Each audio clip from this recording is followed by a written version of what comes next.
میاں نواز شریف کی واپسی 3 دفعہ کے وزیر اعظم میاں نواز شریف نے 21 اکتوبر کو لندن سے لاہور کا ٹکٹ کٹا لیا۔ میاں نواز شریف شام 6:25 پر لاہور اتریں گے۔ قائد مسلم لیگ نون نے اتحاد ایئر لائن کی پرواز کی بکنگ کرا لی۔ 21 اکتوبر کو ہی لاہور میں جلسے سے انتخابی مہم کا باقاعدہ آغاز کریں گے۔ مسلم لیگ نون کے قائد کی وطن واپسی کے اعلان پر سیاسی گہما گہمی۔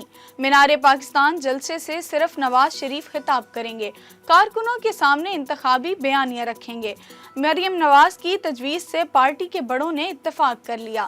نواز شریف کے استقبال کی تیاریوں سے متعلق لاہور کے سابق ارکان قومی اور صوبائی اسمبلی اور ٹکٹ ہولڈرز کا مشاورتی اجلاس بلا لیا گیا۔ چیئرمین پی ٹی آئی کی 9 مقدمات میں ضمانت کی درخواستیں ٹرائل کورٹس میں بحال۔ چیئرمین پی ٹی آئی کی ضمانت کی درخواستیں بحال کرنے کی اپیلیں منظور۔ اسلام آباد ہائی کورٹ کے چیف جسٹس عامر فاروق اور جسٹس طارق محمود جہانگیری نے فیصلہ سنایا۔ عدالت نے ٹرائل کورٹس کا ضمانت کی درخواستیں خارج کرنے کا فیصلہ کالعدم قرار دے دیا۔ چیئرمین پی ٹی آئی کے خلاف 9 مئی واقعات، توشہ خانہ جعل سازی اور جوڈیشل کمپلیکس حملے کے مقدمات درج ہیں۔ Superintendent Adiala jail chairman P T I اور شاہ محمود قریشی کو 4 اکتوبر کو عدالت پیش کریں۔ سائفر کیس کا چالان جمع ہونے کے بعد سیکرٹ ایکٹ عدالت کے جج ابو الحسنات ذوالقرنین نے نوٹس جاری کر دیے۔ ریمارکس دیے، گواہوں کے بیانات ملزمان کی طلبی کے لیے کافی ہیں۔ فیض آباد دھرنا نظر ثانی کیس میں فریقین کو ایک اور موقع۔ سپریم کورٹ نے 28 ستمبر کی فیض آباد دھرنا کیس سماعت کا تحریری حکم جاری کر دیا۔ تحریری حکم میں کہا گیا کہ فریقین حقائق بیان حلفی کے ذریعے جمع کرا سکتے ہیں۔ تحریری جوابات 27 اکتوبر تک جمع کرائے جائیں۔ مزید سماعت 1 نومبر کو ہوگی۔ وزارت دفاع اپنی نظر ثانی درخواست پر مزید کارروائی نہیں چاہتی۔ I B PEMRA P T I نے بھی نظر ثانی درخواستیں واپس لینے کی استدعا کی۔ بجلی کے بلوں میں فیول پرائس ایڈجسٹمنٹ غیر قانونی قرار دینے کے خلاف درخواستوں پر سماعت۔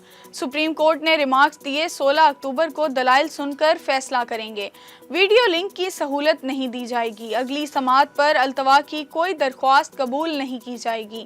وفاق سے متعلق کیس کی وجہ سے اٹارنی جنرل کو معاونت کے لیے نوٹس جاری کیا جاتا ہے۔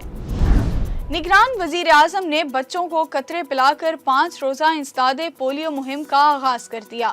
تقریب سے خطاب میں انوار الحق کاکڑ نے کہا، ملک بھر میں 4 کروڑ 41 لاکھ بچوں کو ویکسین دی جائے گی۔ 3.5 لاکھ پولیو ورکرز ملک بھر میں فرائض سر انجام دے رہے ہیں۔ سب کا قومی فریضہ ہے کہ پولیو کے خاتمے کے لیے بڑھ چڑھ کر حصہ لیں۔ پی آئی اے کا مالی بحران، جہازوں کے تکنیکی مسائل فلائٹ آپریشن پر بھاری پڑنے لگے۔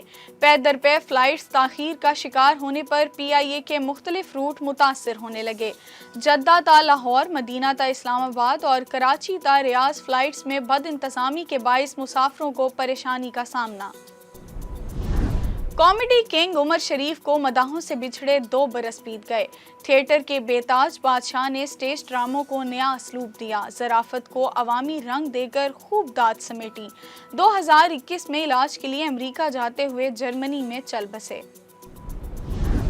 اداکارہ ماہرہ خان پیا گھر صدھار گئیں۔ سپر سٹار پرانے دوست اور کاروباری شخصیت سلیم کریم کے ساتھ شادی کے بندھن میں بندھ گئیں۔ اداکارہ کی شادی کی تقریب میں محدود تعداد میں قریبی دوست اور رشتہ دار شریک ہوئے۔ چاکلیٹی ہیرو وحید مراد کی آج 85ویں سالگرہ۔ کئی فلموں میں فن کے جوہر دکھائے، خوبصورت شخصیت، دلکش آواز اور صلاحیتوں کی بدولت لاکھوں دلوں میں گھر کر گئے۔ 23 نومبر 1983 کو خالق حقیقی سے جا ملے۔ اور خواہشات کی تکمیل جب انسان کے ہاتھ آ جائے۔ اینیمیٹڈ فلم وش کا ٹریلر جاری۔ فلم رواں سال سینما گھروں میں پیش کی جائے گی۔